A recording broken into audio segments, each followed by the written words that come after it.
अस्सलामुअलैकुम। तो लीजिए जनाब, इकबाल यूसुफ फिल्म्स के बैनर तले बनने वाली साल 1962 की 29वीं फिल्म हाजिर है, जिसके सरमायाकार और हिदायतकार इकबाल यूसुफ थे। सलीम अहमद की लिखी इस फिल्म के कैमरामैन रियाज बुखारी थे। उर्दू जुबान में बनने वाली यह फिल्म शाहनूर स्टूडियो लाहौर में तैयार की गई और यह फिल्म थी दाल में काला।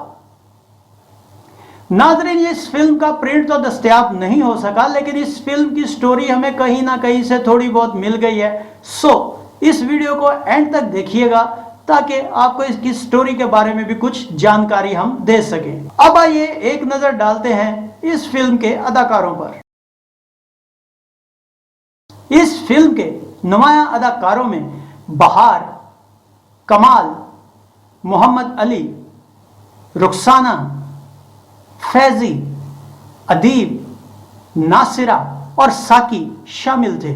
अदाकार अदीब ने इस फिल्म से अपने फिल्मी कैरियर का आगाज किया। नाजरीन, यहाँ पर जिक्र हो जाए अदाकार अदीब के हवाले से, जो इस फिल्म से पहले हिंदुस्तान में एक मारूफ अदाकार थे। वहाँ अदीब इस वक्त की शोहरा अफाक फिल्मों मसलन फुटपाथ, मेहंदी और पाक दामन वगैरह में अपनी अदाकारी के जौहर दिखा चुके थे। पाकिस्तान में अदीब एक विलन के रूप में कामयाब रहे और लगभग 600 से ज्यादा फिल्मों में यादगार रोल अदा किए। इस फिल्म की स्टोरी क्या थी, आइए देखते हैं।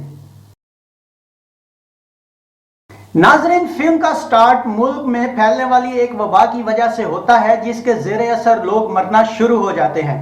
मगर पब्लिक सर्वे ये बताता है कि अक्सरियत जाली अद्वियात की वजह से मर रही है। फिल्म में जाली अद्वियात बनाने वाली फैक्ट्री का सरगुना मुराद अदाकार मोहम्मद अली होते हैं। उसी की फैक्ट्री में एक दिन वहां का एक लीडर अदाकार साकी, वहां की एक लड़की जुबी अदाकारा रुखसाना की इज्जत पमाल करते हुए उसके हाथों पिस्तौल से नीम जख्मी हो जाता है। गोली की आवाज सुनकर नादिर अदाकार अदीब और मुराद अदाकार मोहम्मद अली साकी की बेटी नरगिस अदाकारा नासरा के साथ कमरे में आते हैं, जबकि जुबी फरार हो जाती है। साकी इनको जुबी को जल्द अज जल्द पकड़ने को कहता है, क्योंकि जुबी जाली दवाइयों की इस फैक्ट्री के तमाम राज जान चुकी होती है। साकी उन्हें वहां एक राज की बात बताता है कि वो उस ग्रोह का सरदार नहीं, बल्कि इस ग्रोह को दरपर्दा कोई और ही हैंडल कर रहा है। इतना बताकर जख्मी साकी मर जाता है। मुराद, जो दरपर्दा जुबी के इश्क में मुब्तला होता है, वो चोरी छुपे उससे मिलकर उसे कहीं छुपने का मशवरा देता है और दूसरों के बाज पुरस करने पर मुराद जुबी के हवाले से यही बात बताता है कि वो अभी तक लापता है। नादिर, मुराद और नरगिस जाली अद्वियात के अलावा दूसरी और कई गैर कानूनी सरगर्मियों में भी मुलविस होते हैं। जुबी का एक मुंह भोला भाई शमीम अदाकार कमाल, जो एक होटल में बांसुरी बजाने पर मुलाजिम होता है, जुबी को पनाह देता है और जुबी उसके क्लब में बहसियत डांसर भेस बदलकर काम करना शुरू कर देती है। एक दिन शमीम जुबी को घर छोड़ने जाता है तो वहां जुबी की सहेली फरीदा अदाकार बहार उसे देख लेती है। फरीदा जुबी के कमरे में दाखिल होती है तो उसे जुबी मुर्दा हालत में मिलती है। फरीदा को शमीम पर शक हो जाता है और यूं वो अपने दोस्त आधा मुन्ना अदाकार फैजी के साथ मिलकर शमीम को तलाश करना शुरू कर देती है और आखिरकार शमीम को ढूंढ लेती है। शमीम फरीदा को देखते ही उसकी मोहब्बत में गिरफ्तार हो जाता है और इस बात से लाइल्म होता है कि फरीदा उसे जुबी का कातिल समझ रही है। एक दिन फरीदा सारी हकीकत शमीम के सामने खोल देती है, मगर शमीम उसे यकीन दिलाता है कि जुबी को उसने नहीं मारा और फरीदा के साथ मिलकर जुबी के कातिल को तलाश करने का बीड़ा उठाता है। अब सूरत हाल ये होती है कि पुलिस शमीम के और शमीम कातिल की तलाश में उसके पीछे होता है। उधर नादिर मुराद के खिलाफ साजिश करता है, जिसकी वजह से मुराद ग्रोह से बगावत कर देता है। शमीम औरत के भेष में कातिल की तलाश जारी रखता है, जिस पर एक अमीर आदमी मिर्जा आशिक बेग अदाकार निराला उस पर आशिक हो जाता है और फिल्म की कहानी इसी तरह आगे बढ़ती है। इसका अंजाम ये होता है कि आखिरकार शमीम जुबी के कातिल को तलाश कर लेता है और उसे कैफरे किरदार तक पहुंचा देता है। नाज़रीन, इस फिल्म की कहानी के बारे में मैंने आपसे पहले भी एक रिक्वेस्ट की थी और एक पोस्ट की थी कि इस फिल्म का इख्तिताम मुझे मालूम नहीं हो सका, क्योंकि इस फिल्म का प्रिंट नहीं मिला और मैंने ये कहानी जो है ये कहीं से ढूंढ ढांड के इसको जोड़ा है ताकि आप लोगों तक पहुंचा सकूं। मेरा यही जहन था कि बहुत से सीनियर हजरात ऐसे होंगे मेरे सब्सक्राइबर में जो इस फिल्म को शायद देख चुके हैं और जिनको इनकी कहानी का इख्तिताम भी मालूम हो, मगर अफसोस की बात है कि किसी ने भी इस बारे में मुझे कोई रिस्पांस नहीं दिया सिवाय 1 या 2 के, और उनको भी इस कहानी का पता नहीं था। तो उम्मीद है कि जितनी कहानी मुझे मिली मैंने आप तक पहुंचा दी। इसी पे इक्तफा कीजिए। अगर कभी मुझे इसका इंजाम मालूम हो गया तो आपको जरूर बताऊंगा। नाज़रीन, सलीम अहमद की लिखी यह कहानी इंतहाई दिलचस्प थी, मगर जब यह फिल्म बन रही थी तो हिदायतकार इकबाल यूसुफ ने उसकी तशहीर में यह मशहूर कर दिया कि यह हॉलीवुड की film some like it hot से मुतासिर होकर बनाई गई है, क्योंकि इकबाल यूसुफ पर पहले भी 1960 की फिल्म रात के राही, जो उनकी पहली तख्लीक थी, उस पर यह इल्जाम आयद हुआ था कि यह फिल्म हिंदुस्तानी फिल्म गुरु घंटाल की कॉपी है, क्योंकि इस फिल्म की कहानी भी इकबाल यूसुफ ने खुद ही लिखी थी। इसके अलावा इस फिल्म में उरिया मनाजर की भरमार थी, यह भी सुना गया है। खास तौर पर नासिरा और मोहम्मद अली का एक बेडरूम सीन जो मैंने तो नहीं देखा, अगर आप में से किसी ने देखा हो तो जरूर बताइएगा, जो इस फिल्म में मौजूद था।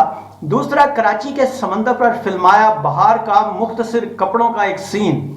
इसी बिना पर फिल्म की साख को नुकसान पहुंचा और खवातीन के हलका में इस पर काफी ले दे भी हुई। यही वजह थी कि अपने पहले दौर में यह फिल्म कामयाबी से हमकिनार ना हो सकी। लेकिन मोहम्मद अली इस फिल्म के बाद जब मजीद मशहूर हुए और एक डिसेंट हीरो के रूप में जब सामने आए, तो इस फिल्म को बाद में कई बार रिलीज किया गया और यह फिल्म 1980 की शुरुआत तक रिलीज होती रही। फिल्म में मोहम्मद अली और नासरा की अदाकारी लाजवाब थी, और मोहम्मद अली जो अपनी पहली फिल्म चिराग जलता रहा के साथ इस फिल्म में सेमी विलन के किरदार में कास्ट कर लिए गए थे, अपने आप को भरपूर तरीके से मनवाने में कामयाब रहे। इस फिल्म का म्यूजिक कैसे और किन लोगों के जरिए तरतीब पाया, आइए देखते हैं। इस फिल्म के गानों की शायरी फैयाज हाशमी और हिमायत अली शायर ने की, जबकि मौसीकी की धुनें मुस्लिहुद्दीन ने तरतीब दी।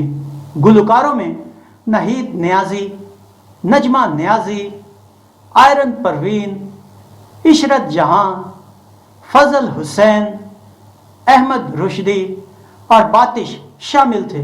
नादरीन, जिस फिल्म में मुस्लिहुद्दीन म्यूजिक देते थे उसमें कहीं ना कहीं कभी ना कभी नहीद नियाजी जरूर शामिल होती थी, और क्यों ना होती,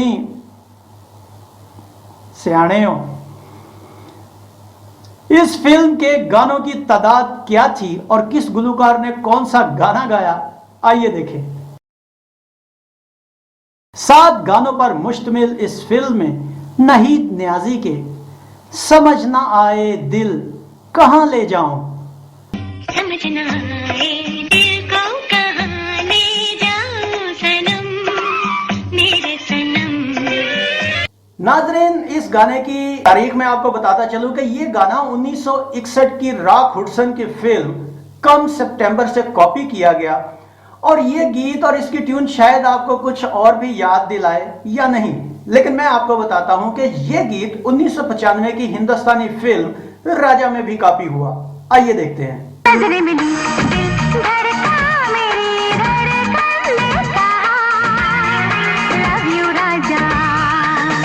मुझको साहिल की तमन्ना, तुझको तूफान से प्यार, अहमद रुश्दी और नहीद नियाजी का गोरी बड़ी यूं बात कैसे मैं कहूं, हूं और तुझे क्या खबर मेरी एक नजर बड़ी जादूगर, सुन क्या तुम मैं दिल जी चुरा लिया। नाज़रीन, ये मैंने तोड़ तोड़ के नहीं कहा, ये गीत ही ऐसे है। सुन क्या तुम मैं दिल जी चुरा लिया। सुन क्या तुम मैं दिल जी चुरा लिया। गीत परीत है, गीत मीत है, गीत गुरु से सीख। आयरन परवीन, फजल हुसैन, इशरत जहां, बातिश और अहमद रुश्दी का इकट्ठा गाया हुआ गीत तुम हमारे सामने और हम तुम्हारे सामने। नादरीन, इस फिल्म में इनफिरादी तौर पर नहीद नियाजी ने 2 सोलो गीत गाए, जबकि अहमद रुश्दी और नहीद नियाजी ने 2 गाने गाए। इसके अलावा आयरन परवीन, फजल हुसैन, इशरत जहां, बातिश और अहमद रुश्दी ने एक क्विंटेट गाया। اور غالباً ہی نہیں یہ پہلی فلم ہوگی جس میں 5 گلوکاروں کا مشترکہ گانا یعنی کوئنٹیٹ گایا گیا۔ ناظرین، آپ کی انفارمیشن کے لیے یہ بتاتا چلوں کہ جس گانے کو 5 مختلف گلوکار گائیں اور ہر گلوکار کوئی الگ الگ اس میں مصرع بولے، یعنی کہ الگ الگ ہو، اکٹھے نہ گائیں، تو اس گانے کو کوئنٹیٹ کہا جاتا ہے۔ یہ فلم 2 نومبر 1962 بروز جمعہ کو نمائش کے لیے پیش ہوئی۔ لاہور میں 4 ہفتے مگر کراچی میں 7 سے 19 ہفتے کے بعد بھی اس فلم میں کوئی خاص تاثر نہ چھوڑا اور کسی بھی درجہ بندی میں شامل ہوئے بغیر ماضی میں گم ہو گئی۔ تو ناظرین، یہ تھا فلم دال میں کالا کا ایک مختصر ریویو۔ امید ہے آپ کو ہمارا یہ ویڈیو پسند آیا ہوگا۔ اگر ہمارا یہ ویڈیو پسند آیا ہو تو اسے لائک کیجئے، ہمارے چینل کو سبسکرائب کیجئے اور بیل آئیکن کو دبانا مت بھولیے گا تاکہ ہمارا آنے والا ہر نیا ویڈیو آپ تک پہلے پہنچے۔ کمنٹس باکس میں اپنی رائے کا اظہار ضرور کیجئے جو ہمارے چینل اور ہمارے ناظرین کے لیے مزید معلومات اور دلچسپی کا باعث بنے۔ اس ویڈیو کو شیئر کیجئے تاکہ ہماری یہ معلومات آپ کے ذریعے دوسروں تک بھی پہنچے۔ گلفام کو اجازت دیجئے، اگلے ویڈیو میں ایک نئی فلم کے ریویو کے ساتھ آپ کے سامنے دوبارہ حاضر ہوں گے۔ اپنا بہت سا خیال رکھیے گا۔ اللہ حافظ۔